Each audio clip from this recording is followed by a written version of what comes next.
What's up guys, this is Kyle from Vapor Hut, driven by you, fueled by vapor, and today I'm going to be doing a review of the Box ETC from Modvapa and the Panda V12 from Modvapa.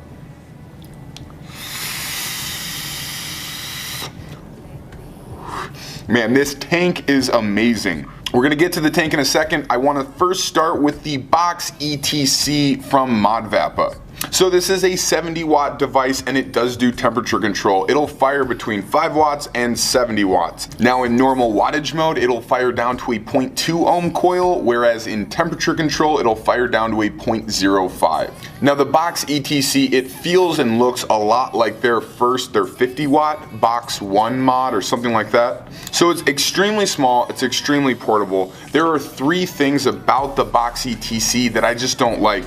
The first one being the edges don't feel that nice. I mean, none of them are sharp, but a lot of them just feel kind of rough. I mean, even the finishing on the metal just doesn't look that great. I'm not a big fan of the aesthetics of the Box ETC. The second thing about the Box ETC that I'm not a huge fan of is the fact that our electronics are kind of exposed. The first one is the venting hole on the bottom. You can look up into that and actually see electronic components, and being that it's on the bottom, if you were to set this down or your tank were to leak or maybe there was a spill and it got under the device, that liquid could make its way up into the board, into the chip, and ruin this device. And the only other thing I really don't like about this is the fact that it's a single 18650 battery and it seems to go pretty quickly. Now one cool thing about the Box ETC is the way the menu works. You don't turn on the device, then select what mode you want to be in, whether you're in temperature control or normal wattage mode. You actually select that before you turn on the device.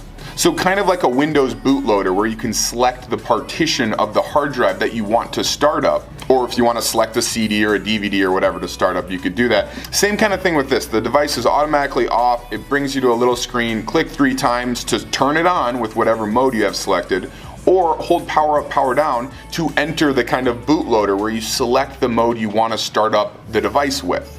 Kind of cool, kind of a little time consuming. I mean, if you are using, let's say, a nickel coil in temperature control and now you want to throw on a regular Kanthal or nichrome or whatever coil for normal wattage mode, you will have to click 3 times until the device locks, then hold power up, power down, go to normal wattage mode, then hit the firing button, hit it 3 more times to start the device back up in wattage mode. Kind of seems a little bit unnecessary to me. We've added a few extra steps to something that shouldn't be that hard, but that's what Modvapa decided to do with the interface on the Box ETC. And speaking of the interface, I really like how in wattage mode, you don't adjust by 0.1 watt increments, which is just kind of ridiculous. Who finds that 40.1 is just a slight bit better than 40.0? So with the Modvapa Box ETC, you adjust by 0.5 watt increments, which just makes more sense. I mean, I still think you could make it a solid 1 watt, but half watt kind of gives you a little more wiggle room to play around with and fine tune your wattage. Similarly, in temperature control mode, you're not adjusting by 1 degree increments, but rather 10 degree increments. So it's easier to go up to or down to the temperature you're looking to hit, but it's a little bit harder to kind of fine tune your temperature control since you have to be in a multiple of 10. But otherwise, this is an extremely easy 70 watt temperature control device to operate. I like it. Overall, I wouldn't use this on a regular basis, but it's not bad. I think they could just clean up the aesthetics a little bit, some of the edges, make the interface a little bit easier to work with. But other than that, it works pretty well. Now moving on to the tank. This is the Panda V12, and check this out.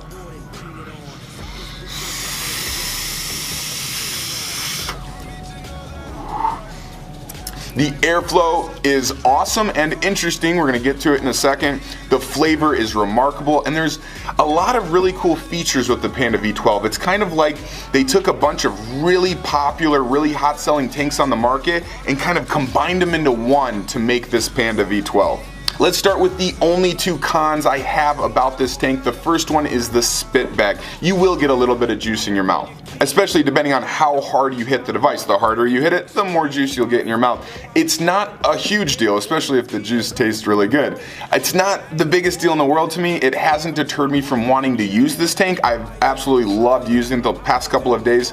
But I do have to mention it as a con, because I think if that spitback wasn't there, I'd think even higher of this tank. And the second con about the Panda V12 is although it holds 4 milliliters of e-liquid, it drinks juice. You could kill this tank in easily a couple of hours. I mean, it goes through a lot of juice. The coil I've primarily been using with the Panda V12 is their new 0.6 ohm V12 coil. Nothing special about it, it's not a Clapton or anything like that. But at 0.6 ohms, it can handle a lot of wattage. I've been running this tank consistently at 60 watts, which is over 6 volts, which is a lot of voltage to be putting through an atomizer in a tank, but it keeps up. I haven't had a single dry hit yet. Now let's talk about that interesting airflow design that the Panda V12 has going on. There's two things involved here. The one is the bottom, the regular airflow on the tank itself is slightly constricted. And the drip tip is basically a 1-to-1 clone of Smoc's TFV4 drip tip that has the dual barrel with the adjustable airflow control, except for the Panda V12 drip tip is slightly shorter than Smoc's TFV4. Now, when I first started using this tank, I closed off the drip tip's airflow completely, and that's when I noticed it's just a tad bit tight for me. I'll go ahead and show you what that's like. Airflow is all the way closed at the drip tip. It's definitely a warmer vape. You're getting only airflow coming in from the bottom, so it's passing through that coil.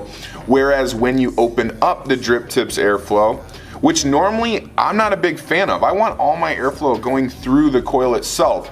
But with the Panda V12, really interesting thing happens here. When that airflow is completely open, you can do one of two things. You can either hit it with your lips on the end so you get full airflow coming in through the top, and that's like what I call the cloud chaser's airflow. It's a lot of airflow, but the flavor's not quite there because you're getting so much airflow. It's still really good and you'll still get a little bit of spit back in your mouth, so you'll taste your juice if nothing else. But it's just not quite there. So what you can do, because the drip tip's a tad bit shorter than the TFV4, you can actually just move your lips down over those airflow holes a little bit to kind of regulate that vape experience and the airflow on the fly. So say one hit you want to be full on airflow, you want to chuck a cloud. The next one you kind of want to sit back and relax when you just put the drip tip a little bit further in your lips. So here's what I'm talking about. Here it's fully open. Here's the cloud chaser vape. I'm at my lips right on the end of the drip tip.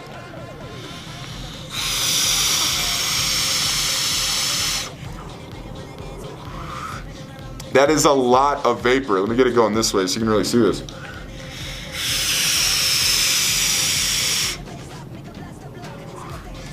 A lot of airflow, a lot of vapor. Flavor really good, but it's mostly from the spit back that I'm getting in my mouth because you hit it so much harder with all the airflow open. Now I'm gonna put my lips kind of halfway down onto the airflow control at the drip tip, and you'll notice it a little bit different.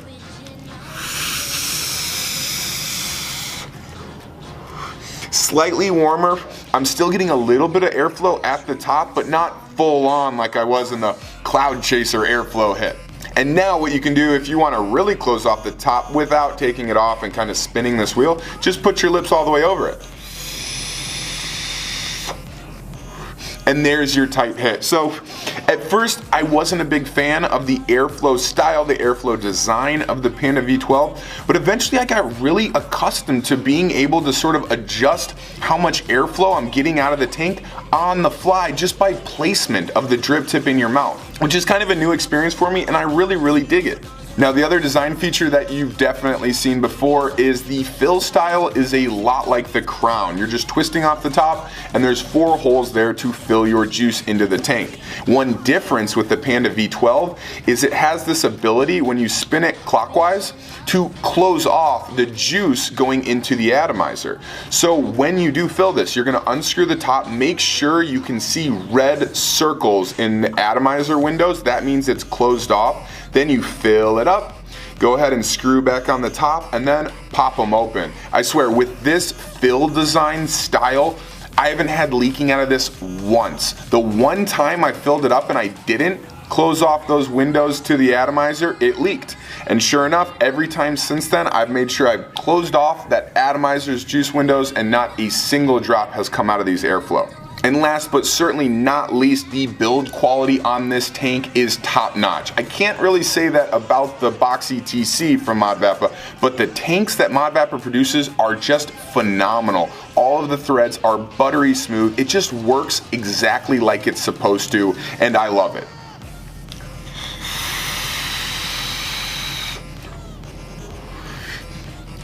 Well, that's my review of the box ETC and the Panda V12 from Modvapa. If you guys need to see a walkthrough on how to set up and use the box ETC and the Panda V12, just go ahead and click on this link. Otherwise, this has been Kyle from Vapor Hut. Driven by you, fueled by Vapor. Have a great day, guys. #1 shotgun sound system in the world.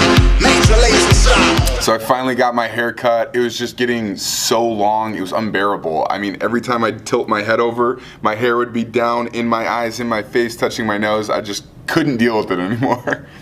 So we're back to the short hair Kyle, which is cool. I think I might keep this look. I don't know. We'll see. Hair grows.